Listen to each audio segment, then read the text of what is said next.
If you want to capture footage like this on your own, let me tell you why I believe the GoPro Hero 12 is the best option for motovlogs in 2025. You might think you need a top of the line camera for these kinds of shots. With the right settings, you can get these same kind of shots with a camera that is older and cheaper than the latest ones on the market right now. My name is Gabriel, and today I'm going to put the GoPro Hero 12 against its competition and detail why I believe that in 2025 it's still the best option for motovlogging.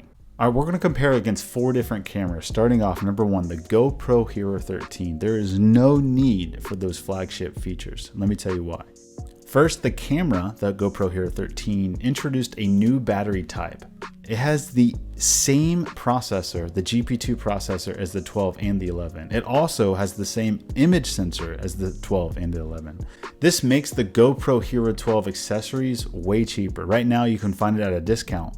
All the batteries, all the different mounts, anything specific to the GoPro Hero 12, 11, and 10, they're all on discount right now, and this is the time to buy. If you're looking for that legit beautiful image that you get out of the 13, you can get the same image out of the 12. So don't waste any money by buying the better, what you believe to be the better camera. Get the GoPro Hero 12, especially at its discount right now. There's a caveat though. If you're absolutely in need of the longest battery type, then go with the 13. But I would tell you just to buy an extra battery. Number 2, it's cheaper than the Insta360 X Series with the included accessories.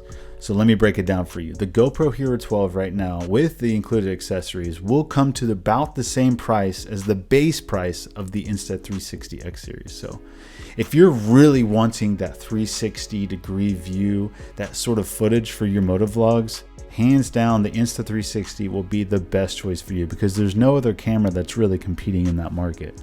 No matter which camera you buy, keep in mind you will be buying accessories. Number 1, you're going to need an SD card.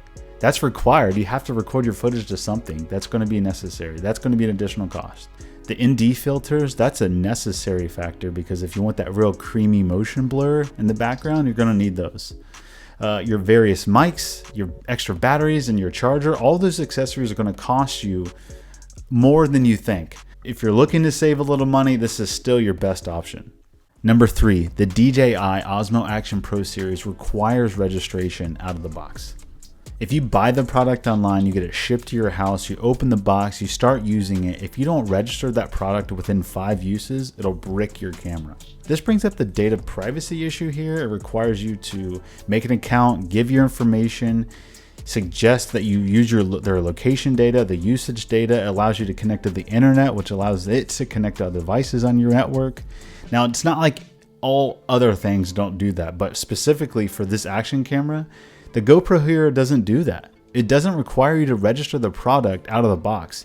You can use the product. You're not required to use an app or give your information over. I think this is really important, especially in the coming years in 2025. Now, things may shift that way and we're living in this dystopian era where you can't have a product unless it's tied to your identity, blah, blah, blah. What I mean though, is if you just want a camera to record your vlogs or record your information or record your rides, you're gonna need to register this camera. If that's an issue for you, it totally makes sense. There's a caveat though. If you're primarily shooting in like really low light, so if you're like a night rider, you might want the Action Pro 5. So if that's a priority for you, I would definitely go with the Action Pro 5. The GoPro is an American-made company, so they're American first. They don't require you to register the product. You can use it as much as you want without having to register. And number 4, the Insta360 Ace Pro 2 is a legit camera, but it's not practical for motovlogging. The Ace Pro 2's flip screen is designed for handheld use. When it's chin mounted, and you're gonna want a chin mounted action camera because that is the preferred view that motovloggers like to watch,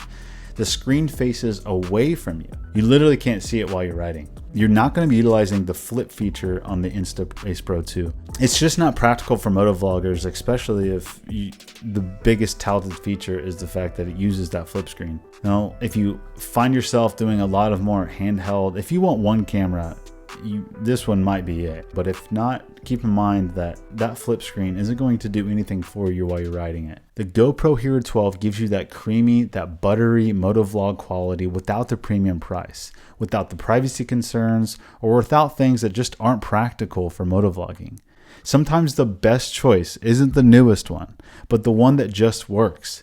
works every time you sling your leg over your motorcycle and ride. Remember, if you're new to motovlogging or you're just trying to save a little money, there will be a compromise made somewhere. Either you're spending a little more money to get the features you want, or you save a little money and learn to live with less. The most important thing to not forget is that you don't really know what you want until you try it. So you're already informing yourself. You've made it this far in the video. You clicked on the video. You're doing the best you can. So don't think too much. Just make a decision and then use your experience to help you affirm whether or not what you did was right or not. My name is Gabriel. Thank you for coming along with this ride, and I hope to see you in the next one.